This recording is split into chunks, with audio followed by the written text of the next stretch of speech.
Broadcasting live from the Business Radio X studios in Atlanta, Georgia, it's time for Atlanta Business Radio, spotlighting the city's best businesses and the people who lead them. Welcome to this very special edition of Atlanta Business Radio. It is time for Atlanta Cares, brought to you by the Atlanta Planning Group. Now here's your host, Grace Hayden. Thank you so much. I'm so excited to be here because we have, as usual, an amazing lineup, and we're going to start off by talking to Kay Eller. Kay Eller is the Executive Director of Vision Rehabilitation Services of Georgia, who rose up the ranks from her start as a volunteer in 2006. She's dedicated to improving the quality of life in our community. She's a wife, mother, grandmother, and also rides a motorcycle or two, and is a founding member of a local motorcycle riding club. Welcome, Kay. Thank you so much for joining us. Thank you. Yeah. So can you tell us who founded VRS and why and what's the mission? So we were founded actually in Smyrna, so we're a local Cobb County 501c3 back in 1983. There was a lady by the name of Sarah Scott, and she had a degenerative eye disease that created issues to where she finally could not drive, but still had a home to take care of and a business to continue to run. So she went looking for services and finding none, discovered that she had folks that would support her, friends that would throw money in, church support, etc. And so she found Vision Rehabilitation Services in her basement. 37 years later, we're not only serving Cobb County, but also 34 Northwest Georgia counties. Wow. And so how many people are on your team? Well, we work with a variety of folks that specialize in vision rehabilitation therapy, orientation mobility, and some other specific things that you are trained for to teach those with visual impairment that can't be repaired how to do things differently. So we do have a number of contractors that are specialized in this industry. So on an average, we have about 11 different instructors. We have an administrative staff that consists of 4 of us consistently. And then we do depend upon not only our clients as volunteers, but the public also as volunteers. So that varies. And so who's eligible for services at your clinic? Basically, anyone who has an eye condition that cannot be corrected with glasses or surgeries or medications. And so the age group, to be honest, is anywhere from children all the way to, I think our oldest client right now is about 104. And so there's aging eyes. The way you become eligible, unfortunately, is loss of vision that really impedes your daily activities. So this could be individuals that are working, maybe have a slip and fall, car accident, various neurological issues that would take your brain or your vision away. Others might be like stroke victims. Some folks are just born with eye diseases that degenerate over time. And so our goal is to make sure that they know about us and to come to us so that we can do some job saves. That's one of our big efforts, is to go in and explain to employers how you can, while you've invested all this money in people, how can we keep them employed even though their vision's changing? Well, they'll just do their job a little differently, and we've got the tools for it. So what are some of those things that employers can be doing to support an employee who may have had an event in life that's changed their vision abilities? Well, one of the things would be to actually have us come in and do, and not just for employees who've had an accident or a vision change, but just general employees. We can come in and actually do an environmental scan and recommend changing the lighting, changing just the way an office is set up.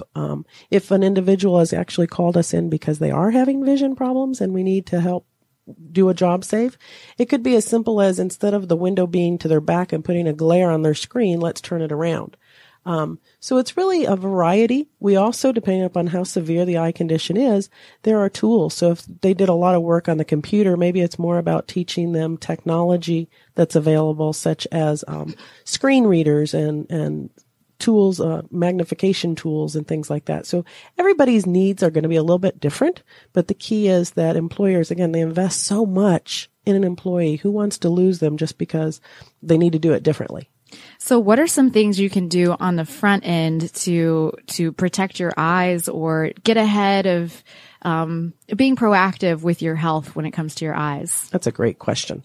One of the very first things that I want to always share with people is please get your eyes checked every year. People only go because maybe their vision insurance only covers glasses every 2 years. That's so wrong. Get your eyes checked every year and do the dilation. There is so much that can be caught just from preventative maintenance on your eyes and early detection that they can start treating things that they see.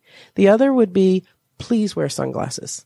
We have had stories of truck drivers that had been driving for years and the glass, no sunglasses, the sun hitting the glass, burning, I don't know if it really burnt their retinas. I'm not a doctor, but basically their eye condition was caused by driving so long and so many years with no sunglasses. And the last tidbit, we call it the 20-20-20 rule. We are a world right now of staring at screens, televisions, computers, smartphones, tablets. So every 20 minutes, take a 20-second break and look at something 20 feet away because your eye is a muscle. And we all go to the gym and things like that.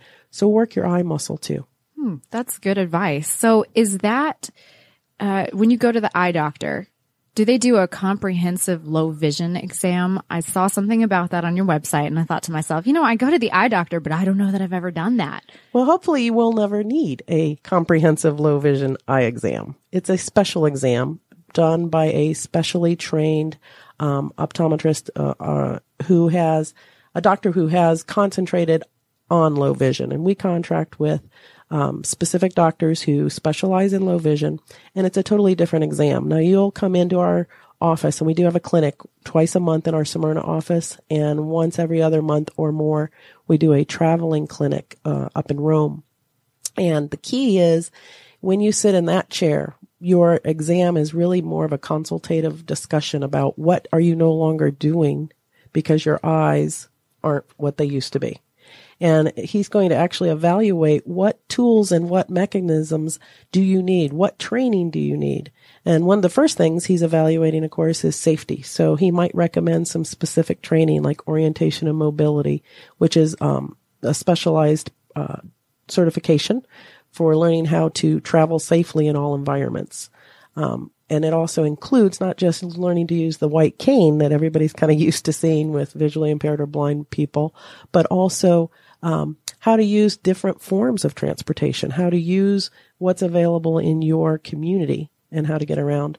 But he'll also observe and talk to you about tools and techniques and then just additional training from like a vision rehab therapist. And those are people who are going to come in and teach you how to do your closet in a different fashion or how to identify colors. Wow, that is so interesting. And so if someone wants to apply for services or support, are they covered by insurance? How does that work? Unfortunately, you can have a heart attack and end up in cardio rehab or fall and break a hip and you end up in rehab. All of that's going to be covered by health insurance. But lose your vision, and unfortunately, it is not covered by insurance. So we have various programs that we contract with federal and state agencies. We also are in 11 different school districts, so we actually complement the teacher for the visually impaired. They're not always trained in all of the facets like orientation and mobility and things, so we'll come in and complement what they're doing to help the students get through. We also hold fundraisers. We have an annual spooktacular chase that's a Halloween-themed 5K, 10K. I'm proud to announce it's our 12th year. Wow. And that's a blast. And we had put teams together and things like that. In the past, we've also done things like dining in the dark. So the real key is to make sure that we have ongoing type funding for those who won't be able to afford it. Because as you can imagine, your life changes when your vision changes. There's been many studies where they'll ask in group settings, if you absolutely had to lose one sense, what one would it be? Nobody ever picks vision. Never. What do they pick? Well, if you make them pick, it's going to be like smell and hear. People will actually pick hearing over vision. Interesting. And you also do some sports related events for the visually impaired, right? When we were in the lobby, you mentioned climbing and swimming and. Yes. This is going to be a little plug for a very special, entity. It's called Georgia Blind Sports, another, not-for-profit that we work closely with. Hal Simpson is the founder. And, basically it is an organization that any sport that anyone does can be done even if you don't have any vision or very, very low vision. And so, you name it, they do it. They play darts. They bowl. There is a thing called goal ball. So, and it's actually hosted in Smyrna, the Nationals in May. And that is, picture soccer, I guess is what I'm not a sports person, so I'm going to say soccer because the ball is a soccer ball with a bell in it. And so everybody has to have equal vision. So everybody is blindfolded or darkened glasses. So they're all equally can't see anything. And the ball goes, they play on their knees, so knee pads and things, and the ball goes from one goal to the other.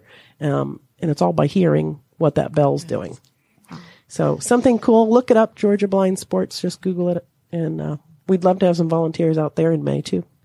And so you partner with local organizations and you mostly do fundraising, I guess. How do you raise funds and what kind of resources do you guys have to keep your funding sustainable? Well, like I said, we do contract with federal and state organizations. So we also will partner with individuals who not only are we looking for funding, but we're looking for sponsors to help us with our career orientation, job readiness. Another facet of what we offer. And so we will partner with just local businesses. I happen to be a member of Smyrna Business Exchange B&I, and there's 56 businesses in there that I can count on them to help me. If I call up and say I've got an individual who's considering a career in computers, we've got somebody who will let them shadow. So it's not always about cash. We do need cash because it's not covered by insurance. A lot of times they may not even qualify for one of our federal or state programs. And it's those folks that fall in that gap that, they're not 55 plus and they don't want to go back to work or can't go back to work. And so that's where I run into how do I find funding. So online, we do have a donation, link, obviously, as a 501c3. We better. You can sign up. Our logo or our theme, I should say, is on the 20th of each month. How about donating $20 here in 2020? And that would actually, $100 will buy 2 hours of training for an individual to learn how to travel safely or learn how to use a computer differently. Wow. Or the career training or. Absolutely. What's involved in the career training? Well, once someone has identified what their passion is and we really identify what their skill sets are, which they don't always match, just any normal person looking for a job. The key is we will actually go in and identify what the tasks are. So we're literally breaking the tasks down. Our instructors, who specialize again in training the visually impaired and low vision, they are going to map out the entire day. So they will go through how do you get from your desk to the restroom or to the kitchen. So it's the everyday things that we probably all take for granted because we use our eyes and we figure out how to get there. There's training in how do I get around that work environment. Then the tasks are broken down. So maybe it's your receptionist and you're going to have to do the mail. What does that entail? Do we need to identify a special magnifier because of your vision condition? In order to figure out whose mailbox you're going to put that mail in, you need a certain magnifier. Or if you're going to be doing data entry, we need a computer that they're going to allow us to install a specific program that you need, whether it's Zoom Text or JAWS or Fusion. Those are special programs that do screen reading. We've got an individual that actually she'll answer the phone and take information and put it into a Excel spreadsheet. So in one ear is the telephone and in the other ear is actually her computer talking to her because she can't see the screen, but it tells her how to navigate so that she can input the data. That's incredible. So the key, long answer, but the key is we go in and figure out what their tasks are and what do we need to do a little bit different to solve that. And so before this, you worked in finance. You had a 20-year career in finance, worked for some of the top companies, and then you changed paths. What made you choose to go into vision rehabilitation services? Well, it was kind of an accident, but my entire career, and I love her. She gave me 20 years. You could probably add almost 10 to that. But I was in a variety of home offices, brokerage firms. I was also with a consulting firm. And the key there, I was always concentrating on the executive benefits. Not that executives don't earn and deserve what they get, but when I had the luxury of being able to kind of pick and choose what I wanted to do, I went more for direct sales. And what's the first thing you do when you're going into direct sales? Contact those you know. So I showed up at Vision Rehabilitation Services because I had been a volunteer there since 2006 and said, hey, can I pitch my supplemental insurance to you and your staff? And she said, sure. So we sat down and we did that. And then somehow I ended up being a coach for the Spooktacular Chase. Not a coach, a chair for the Spooktacular Chase, which again is our 5K, 10K in October. The following year after that, I was actually the co-chair person. And in the middle of doing all of that, they received a grant for a business development position. And the director at the time, the executive director at the time, approached me and said, would you consider? And I said, I've been around here since 2006. I might as well get a paycheck for it. So sure, I'll do it. So sounds fair. Sounded fair. Yeah. So I jumped in, and 2 years later, she decided to retire. I put my name in the hat. I was interim executive director from July when she retired at the end of June until November of last year. The search committee looked at a number of folks, and lo and behold, here I am. Well, congratulations. And I can tell you're very passionate about the work that you do and proud of it. And you're doing good things for the community. So for some listeners who might want to get involved with Vision Rehabilitation Services of Georgia, what can they do to help you guys continue your good work? Do you have any events coming up or? Right now, we are actually in the middle of some planning stages. A few of our funding sources have changed a little bit. We had a committee that chose not to do our May Dining in the Dark. So we actually are concentrating right now on really more online presence. So this is wonderful. I look forward to reposting this. And then, obviously we're gearing up for July 4th. We will be at, some, Powder Springs, Springs Fest. We will have a booth out there. So we are looking to just really get the word out so that the key is we are a very hidden secret in Smyrna. You don't know us until you need us, and then you got to hunt us down. So the key would be helping us get the word out about what we do, get the word out about donations, setting up an online kind of set it and forget it would be wonderful. And then volunteering at Spooktacular Chase or coming out and doing a 5K or 10K with us in Powder Springs. Excellent. Well, thank you so much for coming in today and sharing with us the good work that you're doing.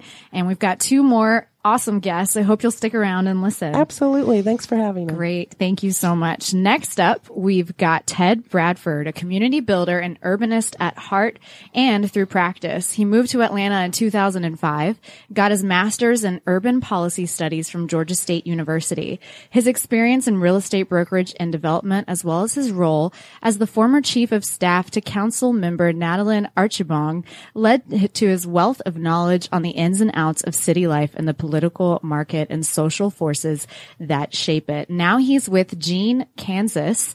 So Ted, tell us your story. Why commercial real estate and why Atlanta? Well, I moved to Atlanta right after college. I graduated from the University of Maryland. I was born and raised in Maryland in the D.C. area, which is where my love of cities came from because D.C. is a beautiful and spectacular city. But I moved to Atlanta with a friend of mine on a whim, basically. We were driving around D.C. looking for an apartment to rent after we graduated, and everything was really expensive. And he said, hey, I heard Atlanta is fun, great for young people, and cheap. So we bought a car for $500 cash from a coworker of mine, and drove to Atlanta on Labor Day weekend of 2005. And it was actually the same weekend that Hurricane Katrina hit New Orleans. Oh, wow. And we almost kept going thinking, well, we can get some sort of cleanup temporary work, just because we're floating around out here. But we ended up going to Randstad, the temp agency company, and just got jobs stuffing envelopes here in Atlanta. And I've been here since. Wow. So where was that job stuffing envelopes? It was for a small student organization that worked with university career centers around the country. Okay. And we helped in their mailroom. Interesting. And so you chose commercial real estate because you grew up in DC and just you loved your city and cities. Yeah, I would say that I didn't intentionally choose to get into commercial real estate. I didn't go to business school. I studied government and politics as an undergrad, and I came down here to Atlanta and was just working odd jobs, stuffing envelopes and things like that. And when I decided I was going to go to grad school, I looked at Georgia State University, and the Andrew Young School of Public Policy had a Master's of Science in Urban Policy Studies program. And I read through it. I thought it looked great. It didn't have a thesis requirement. It was all coursework. So I signed up and started taking classes. And that's when I really started learning about the history of Atlanta from a policy standpoint. There's a couple of like foundational texts that you end up reading in grad school that are based around Atlanta history and Atlanta politics. So I really grew to appreciate and love Atlanta from that standpoint as well. And then ending up in commercial real estate was just kind of a natural progression. One of the things that we had to do in grad school was go to our local neighborhood organization. And in Atlanta, we have neighborhood planning units. Mm-hmm. And I started attending those meetings. I went to one and I was like, this is great. I'm going to keep going even after the assignment was over. So I kept going, and I figured if I'm going to be here, I may as well volunteer to do something. So I volunteered for committees. I ended up running the public safety committee in East Atlanta for a couple years. After a while, they asked me to be the vice president. So I was the vice president of my neighborhood organization. And then eventually I became the vice chair of my NPU. What's an NPU? The neighborhood planning units are collections of 3 or 4 neighborhoods that all come together to vote on certain policy matters in the city of Atlanta, usually public safety related stuff, permits for special events in public parks, that kind of thing, or land use and zoning matters. They get to make a recommendation on special administrative permits and variances and other zoning related matters. This was actually started by Maynard Jackson back in the 70s. Okay. He established 25 of these around the city, and everyone gets to come and vote on local matters that make recommendations to the Office of Planning and the City Council. So one of our assignments in grad school was to go participate in one of these meetings. I happened to enjoy it and kept going back. And then once I kind of got on a roll with that, there were other opportunities that opened up. There were always like boards and commissions and task forces that are established by the city of Atlanta to look at a specific policy issue or some development that's happening in a neighborhood. There was a downtown development technical advisory group looking at underground Atlanta many years ago, before all the changes that have happened there recently. And I managed to get myself appointed to that committee as a citizen representative. And that got me in front of a lot of people running Invest Atlanta, Central Atlanta Progress, a couple of the Georgia World Congress Center, some of the larger stakeholders in downtown Atlanta. So just by being active as a citizen, I kept meeting and engaging with people that were in real estate or doing development in Atlanta. It was at that same time that I led a protest against a development in my neighborhood. And that's how I met my council member, because I was protesting. And what were you protesting? It was I don't know if I want to say exactly what it was, but it was a large development in my neighborhood that was controversial at the time. Okay. We can leave it at that. Yeah. And I rallied the troops online and sent like 600 emails to all the Atlanta City Council members. And Councilmember Archibong pulled me aside and asked me if I thought that was effective. She was like teaching me through a Socratic method. And I thought about it, and I was like, I probably just made a lot of noise and didn't really move the needle. So I stayed in touch with her and started refining my participation and trying to be more effective. And then after about a year or two of continuing and being a little bit more measured about it and responsible in my advocacy, she offered me a job to come work in her office when she had an opening.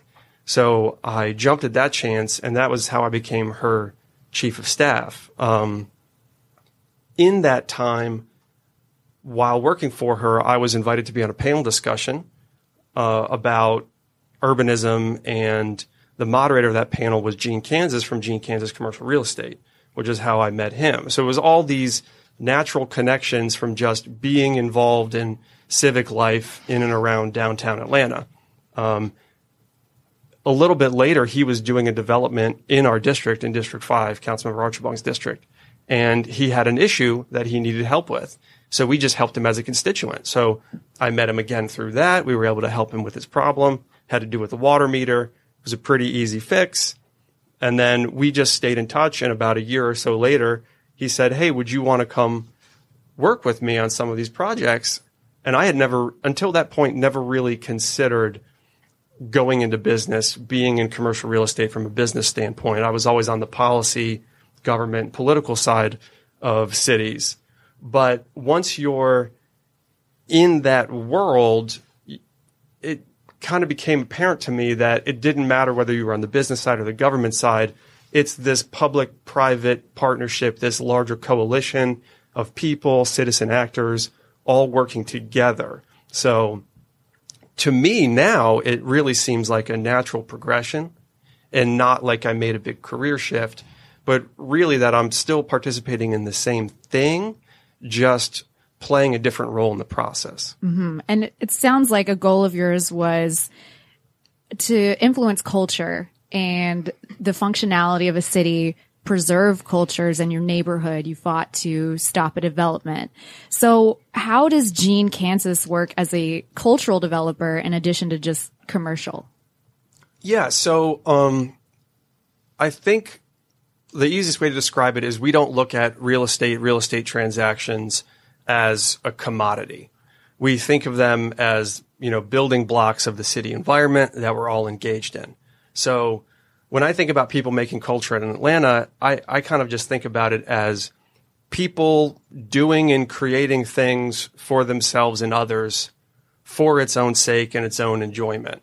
Not necessarily, this could be, like I have a friend who runs Atlanta Matchbook History and Instagram account where he is now just looking at historic buildings in Atlanta and creating content and educating his other friends on Instagram about Atlanta history. That to me is creating Atlanta culture.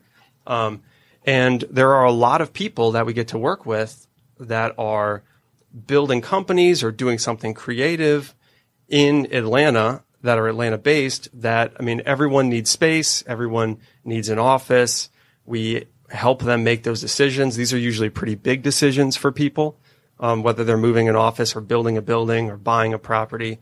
So all of these people that are building what it is to be in the modern Atlanta need help with this aspect of their business, and we help them with that. We also, we're doing a development right now in Virginia Highland that I think is going to be really incredible for the neighborhood. We're taking a 3,500 square foot little retail building that's at the corner of Virginia and Highland. It used to be the end of the streetcar line 100 years ago coming out of downtown Atlanta. And there's all these great little buildings with shops that have been there for 100 years. And we are helping a client of ours who's owned them for decades, and he's now reinvesting and bringing them back up to a brand new condition on the inside. It's actually a historic preservation project. So we're preserving the building, but fixing up all the systems and making them new to allow for the next 10, 20, 30 years of occupants to take over these spaces and create something new there. We're really excited that Paolo's Gelato, who's been there for 21 years, he's staying.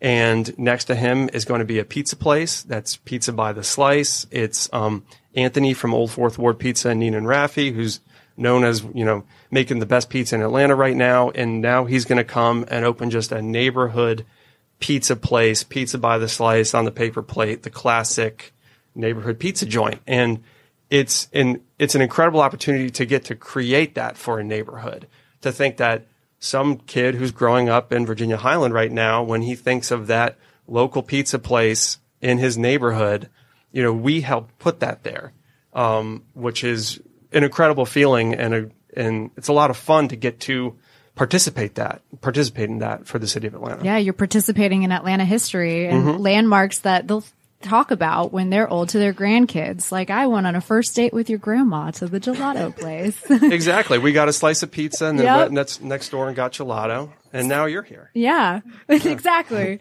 And so you mentioned you were attracted to Atlanta from a policy aspect. Mm-hmm.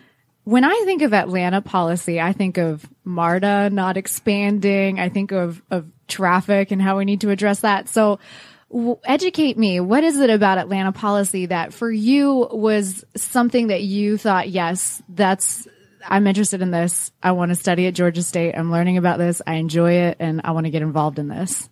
Well, I think Atlanta has a history of pulling together as a community, business community, political community, the citizens all coming together and punching above their weight. People talk about Atlanta's ability to attract the Olympics, a pretty big Olympics too, the Centennial Olympics. We've done big things here, and we've done it through cooperation and understanding. A lot of the books that we read in grad school were about the transition of the city of Atlanta through the civil rights movement. And that took a lot of cooperation by a lot of different people. And Atlanta navigated that tumultuous time in American history a lot better than other cities did. We've done a good job at coming together to tackle some of the important issues. There are always things that aren't going to work as well as others. I understand people want MARTA to go everywhere and all that sort of stuff. But there's a lot of the nuts and bolts of maintaining a growing and thriving city that Atlanta has done really well. If you look at Atlanta 50 or 100 years ago, it was not one of the largest regions or biggest cities in the country. I think we're now one of the top 10 largest metro regions in the entire country. I mean, we've been an incredible success story. And I think there's something exciting about Atlanta. I love that. And we've also seen, some other examples of Atlanta. I like what you said, us punching above our weight. We recently developed the Beltline, and that's been huge for the city. Do you want to touch on the growth of that and some of the other things you've got going on? I know you mentioned Indie Studios and a couple other projects. Sure. Yeah. So, I think the Beltline is a great example of something exciting that Atlanta's doing, because we're now talking about, retrofitting centuries-old infrastructure to a modern life and creating a new city, a modern Atlanta around it. That is, the proof is in the pudding, right? It is incredibly popular, and there is tons of growth around it. For better or worse, it is a success. And that success is continuing and will continue. And I am on the side that it's a good thing. I'm a proponent of the Beltline.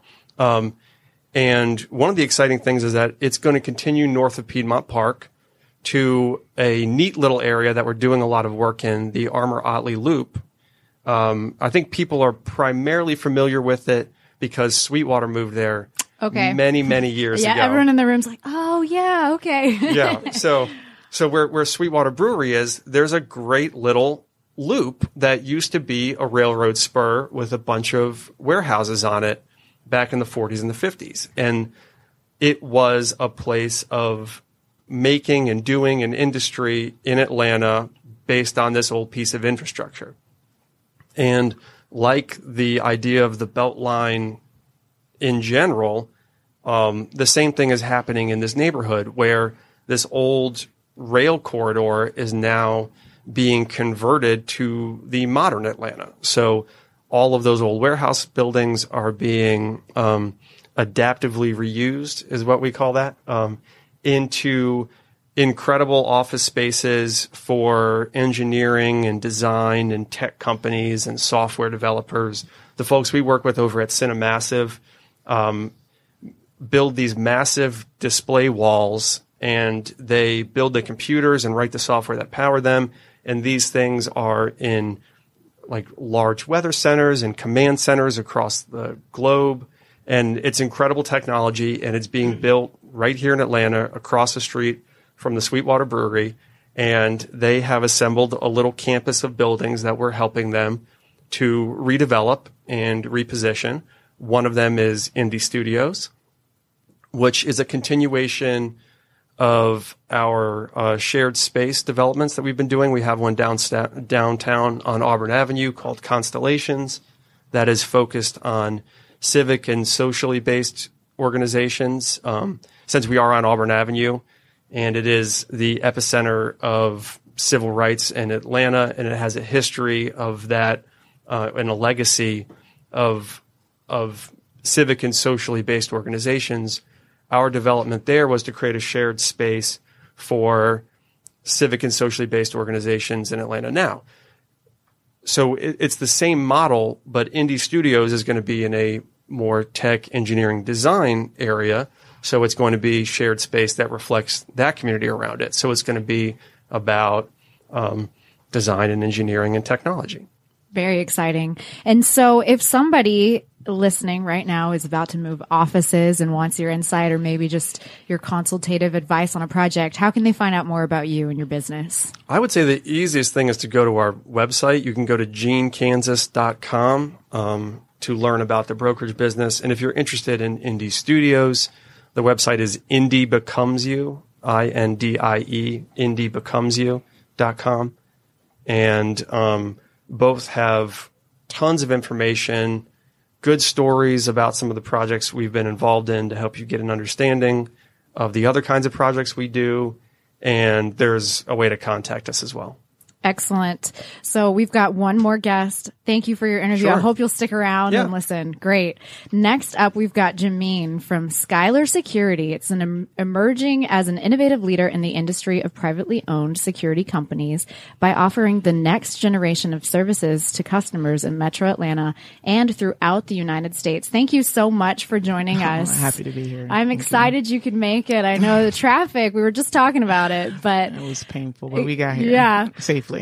Great. So one of the things that I really liked reading your bio was that you're a female entrepreneur. Mm-hmm. I too am a female entrepreneur. So I was kind of curious about your path to success. You also chose a really interesting industry to be in, security. Mm-hmm. So why don't you tell us a little bit about how you did it? So I know you guys can't see me, but I'm not a little girl, and I've used that to my advantage. So I was a successful athlete from as far as I can remember, as a young girl. And so when I was in high school, I tell the story, and it's a story I'm proud of. I was a bully's bully, flat out. I would, advocate for those that needed the voice and the advocacy, and I loved it. So they would always say, come on, just leave us alone, Moton. And I would say, no, how about you leave her alone? Just carry on, and then I would sit with the person that I advocated for and just talk to them and get to know them. I've always had a heart for community, always had a heart for, protecting people. So I started, a small business when I was a police officer, and I, did executive protection. So I was a bodyguard. And I focused on female executives, and I loved it. I had so much pride in it. I didn't take it lightly. And so over the course of my life, I realized that not only am I very passionate about what I do, but that security is an emotion and it's not a business. And I noticed that when I was worked for Clayton County Police Department for 5 years, my colleagues, we had so much pride in being police officers. Like, you couldn't tell us anything. Like, that was, short of, standing next to Jesus. It was something that we were all proud of. And you were in Clayton County. I was Clayton County Police Department. Right. I've been resigned. I left to go all in, and it was one of the best decisions I've made in my life. But while I was there, I learned community. I learned, the rapport that you have and your willingness to put your life on the line for your colleague. And that's very serious. I tell people, they're like, oh, you look good in your uniform. I said, this is nothing about looking good. Like, I really have a bulletproof vest on. I don't know if you can see, like, the uniform has a bulletproof vest on the inside. So every day there's a worry and a concern and anxiety about going home. But, there was something very prideful about that job. I did my research in the industry, and I discovered that there are more unarmed guards protecting our communities than there are police officers. And so the question is that I asked the industry is, why do we allow security guards, unarmed, because that's the majority, off the hook on excellence and quality service? So I asked, my colleagues joked, and it was at roll call, and I didn't tell everybody what I did. I kind of kept it low because we were beta testing some of our systems, and I didn't want to do that in the public. I wanted to do that kind of on the back end. But word was getting out, what I was doing, and my colleague says, you have a security company? I said, yeah, I have a security company. I was trying to downplay it. Yeah, I have a security company. They were like, secure, and they just started on this banter. And I heard that. What were they saying? They were just like, oh, you got mall cops. Like, what do they look like? Why are you in security? Like, it's guards, cause we are police officers, mm-hmm.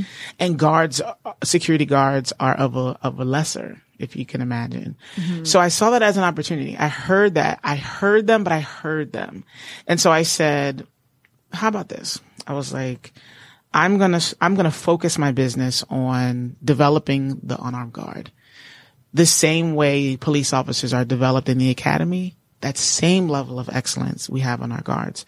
So every process, every client we bring on, the onboarding, literally everything is obsessed with a quality guard, from what they wear, their personality, the team matching. And so even with the commercial buildings, our clients are very brand sensitive. So they have to care about what things look like. Everybody cares about that, right? So you don't want the guard with the sagging pants, with the earbud in his ear, which I can't stand. It gives me like hives. But when they have that earphone in their ear, how are you securing your community when you're distracted? Mm-hmm. So literally everything in our process leads to the guard showing up, perfect execution. They look good. They feel good. You feel safe. So I tell my guards, if I don't look at you and feel safe, that's a problem. So it could be anything. It could be your attitude. It could be how you speak. It could be what you look like, what you wear, your shoes being dirty, everything. I should feel safe when I'm in a safety vehicle. So that's police officer, even police officers, our unarmed guards, to give you a little bit of scope, outperform police officers. So it just shows you how attention to detail we are to the execution. If you stay in front of the safety, you shouldn't have to put your hands on anybody. So when I was a police officer, that was my model. So I developed rapport almost, within 30 seconds. If I don't have rapport, I'm in trouble. So I'm developing that rapport and locking in, and I'm controlling the scene with relationships and respect. And so if I have to arrest someone, it's, I usually get the thank you. They say, thank you for handling me so smoothly, like with respect. They'll go to jail because they know they're wrong, but the way you handle them is important. So I tell the unarmed guards that if you get in front of the execution, in 5 years, we've had one incident. One. Wow. And you tell me a security company that's doing that. And I'm not bragging. I'm just saying that it speaks to that the guards have not only caught on to the model of security being an emotion, but the culture of what we're building. Can you break down your model of security as an emotion? So we believe that not only is security an emotion, but it's not a business, but everybody deserves to be safe. They deserve it. So what it looks like is, we'll use the Super Bowl for an example, just because we're leaving Sunday and it's all over my brain. But we did the Super Bowl last year, and the client called, right? And as a lot of our clients are spoiled, so they call me. You know what? Let's not talk about Super Bowl. We'll talk about that, I'm sure, later. But last night it happened. Client calls at around 9:00. There's an issue. They need a guard. So because security is an emotion, I asked the question, when do you need the guard? Immediately. Okay. You said immediately, which is right now. So we built a technology that allows us to mobilize very quickly, because when our clients ask for something, we have to deliver. It's non-negotiable. Why? Because security is an emotion. So when I'm talking to them and they're texting me, I can see the anxiety. They're worried. They're afraid. So we have to deliver. Not delivering is not an option for our business model. And so what we did when I was a police officer for those 3 years, we built the teams, we built the processes. And so now our culture is so embedded that when a client asks for something, people are asking, I'll do it. Tell me where I need to be. And now it's just a competition on the rate, cause they're like, I'll do it and they set their own rates. I'll do it for this much. I'll do it for this much. I can get there in 30 minutes. I can get there in 15. So they start kind of navigating it. Then a guard gets it. He shows up on site, and now the client feels safe. And we manage that all the way to the end. And we've never lost a client in 5 years, and our guard turnover is about 2%. So we're literally defying numbers in the security industry. And this year, we're going to start talking about how we've been able to do that. We haven't talked about it. They just see the result, but they don't really know what the back end looks like and how we're doing it. Can you talk about it yet? So a little bit. Okay. The full story we'll give probably within the next couple of months, but we literally have built a technology that has caused us to manage the guard quality and the client communication. So people are like, so you're like Uber. I said, we're the opposite of Uber. So think about it. If Uber created the solution they have as an infrastructure solution for the taxi industry, total game changer, totally different business model. Why would you disrupt an industry that, say, New York and every metro Atlanta has come to depend on? Now, I ride with Uber, so I'm a fan, right? So I use it. But security, because it's an emotion, you can't just throw technology to it. You can't just throw Uber and say, get in the car and ride, or get in the app and source. And then, no, people don't. It's like me hugging myself. Mm-hmm. Like, I'm afraid, so I'm literally going to hug. You don't do that. You reach out for somebody else, right? So people, when they feel unsafe, they're looking for that person to make them feel safe. That's Skylar. So we say, call us and we'll handle it. But what we've done now, as of this year, phase 2 of our app, is we built the app. Now we're offering it to the industry. So we're lifting the industry. So it's as if Uber built the solution for the taxi industry. So you're a real leader. You're leading the industry. You've changed the way that you not treat your employees, but your recruiting process and management. So you're hearing it. So we're getting ready to talk about our technology. And people are always say, are you afraid of duplication? I said, that's the most flattering thing, is when someone tries to duplicate what you're doing. But I challenge the person that may consider that. If you do that, do us the service of duplicating our culture. Because really, if you have a tech, we have a tech company, right? But that is not the solution. The solution is the culture. So you can have tech, but if you don't have tech without the guards, then you're really just another tool. We are a infrastructure solution that guarantees guard quality 100% of the time.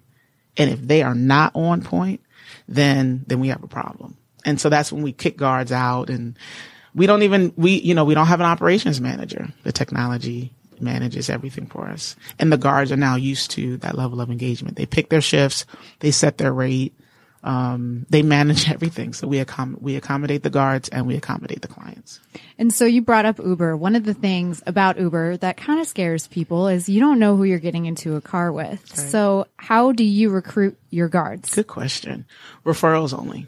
Okay. So we have a referral-based model for the guards and a referral-based model for the clients. So people are like, it's not scalable. I said, I'm not trying to scale. Not. I think, we're trying to grow. We're not trying to scale. The tech will scale. I believe that security companies that service the local community like ours should stay underneath a certain threshold. Once you start, and I won't get into naming, but once you start growing too big, you can see the quality start to diminish. They actually factor in loss. Loss for our culture is an insult because security is an emotion, right? Mm-hmm. So you want to make people feel safe all the time. And so our guards, it's interesting. Our guards have so much pride in who they refer.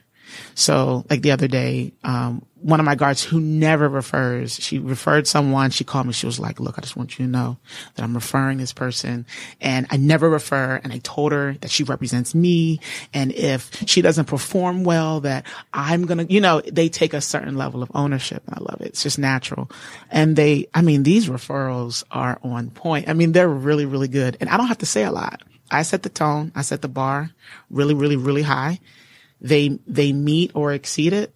And if they don't, their referral will jump on them and then I'll jump on them and then either they step up or they're gone. They're on a short leash. Oh, very short leash because our clients are used to perfect execution. And some people say that's not realistic. I say, oh, but it is. Like, so for me, to know my background, like I'm an athlete, Clemson University, and I just know perfect execution. That's all I know. So somebody raised the bar for me. And so if you're in our ecosystem, then the bar gets raised for you. And the guards only stay with me for a year. I kick them out. So if I ask them, what do you want to do with the rest of your life? If they say anything about security, they're not a good fit. Really? Why do you kick them out? Because seems counterproductive. There is no way that you can make a living off of a security guard wage. So I tell them when I interview them, you have to have a forward-thinking mindset, right? So we're very attractive to young entrepreneurs. Where did they go from security guard? So we have photography companies. We have daycare centers.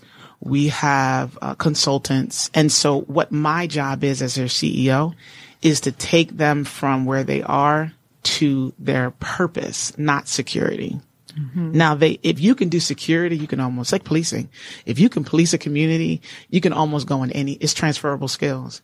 So as their CEO, my job is to build them, develop them. In a year, if you're still kind of freelancing, if you're freelancing to meet your bills for your company, that's one thing. If you're freelancing and you're just not really having any focus, those aren't the guards that we want. So I've picked up on a couple words that have come up in some of your answers: performance, loss, focus.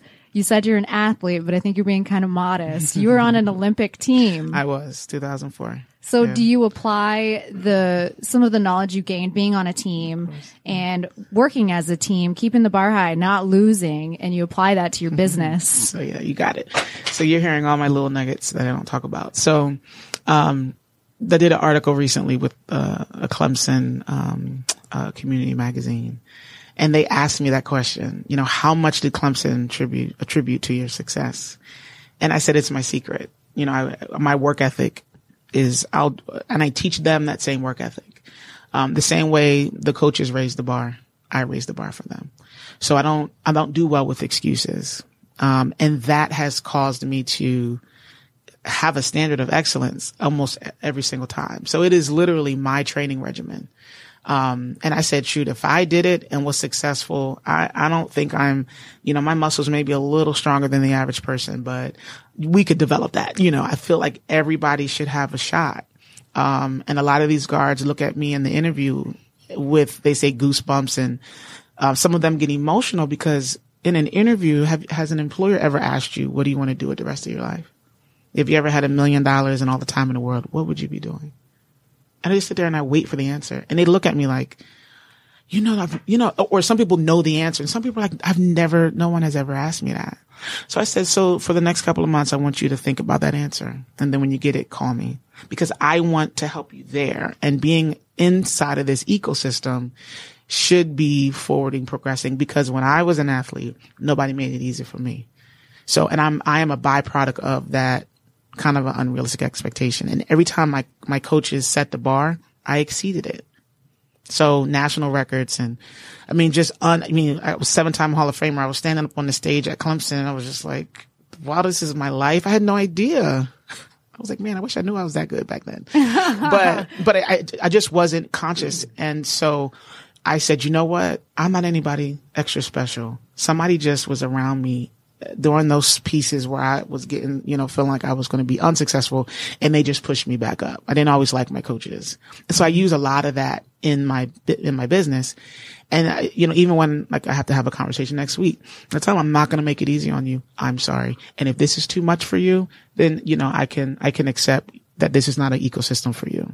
But then they look at me and they're like, I will raise the bar. I promise. And I say, that's your word. That's my word. And you can literally watch them develop. Like, it's more than just security. And I think that's what you're hearing. Like, it's more than just putting a guard there. There's a lot of work that we do before you even see that guard show up. And it's more than just security and training people. You're really passionate about entrepreneurship. Oh my goodness, yes. And you went to the Global Entrepreneurship Summit. You were an ambassador. Do you want to touch on that? That's so a big awesome. deal. You're very modest, I'm finding out. So I was grateful to be a part of two really good incubators. One is Launchpad 2X, Bernie Dixon, phenomenal 3-day core program. I was then referred to We Atlanta, which is a incubator hosted by the city of Atlanta. So they picked 16 women-led entrepreneurs, and that was where we bumped into the Super Bowl, got the email, mind you, referrals only, got the email and was super honored to be, to participate in that. And that was where the client called literally the second day and asked us to double our shifts. My stomach dropped and I knew we were in a stress test. I looked at my assistant and I was like, we're going to double our shift. She was like, let's do it. I'm like, I trained you guys too good. So I was like, okay, let's do it. You know, we never say no. So, we did that because of our technology, and the client was able to see the quality of our guards and was blown away. So not only did we build that relationship, but it caused the community to see us, where I was keeping us kind of hidden behind a rock a little bit so we can fine tune some things. It caused us to scale, almost 1,000%, between 800 and 1,000% in a year. I didn't have a life, literally in the middle of the scale, but we're still in testing. So because the community is pulling on us, we started looking at some, ways to grow successfully. I don't want to explode too fast. But we are literally, empowering. I don't like to use the word disrupting, but we're changing the way people engage security services. And we haven't even started talking about our technology yet. So we're very excited about that. I pitched at the graduation of We, and the Netherlands Consulate General offered the golden ticket to GES. And that's the Global Entrepreneurship Summit in The Hague. And oh my goodness, I went there and my mind just expanded. I came back with the understanding that we have to focus on our technology so that we can offer it to the world. And so we're looking at a 2-year global scale plan, which is crazy because we're still kind of nudging at the Atlanta market. We're in Savannah, Georgia, Miami, Houston. We got the Super Bowl coming up. We've got a lot of big things coming.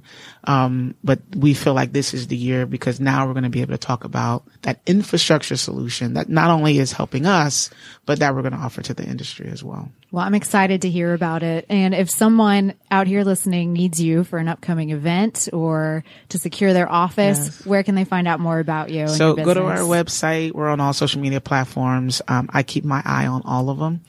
So it won't get lost in the shuffle. But the easiest is our website, skylarsecurity.com. Every email I see, so we keep our hands on it. So there's also a request link on our website. I monitor that too, and we'll respond immediately. Excellent. Well, thanks so much for joining us today. And that concludes another episode of Atlanta Cares Radio.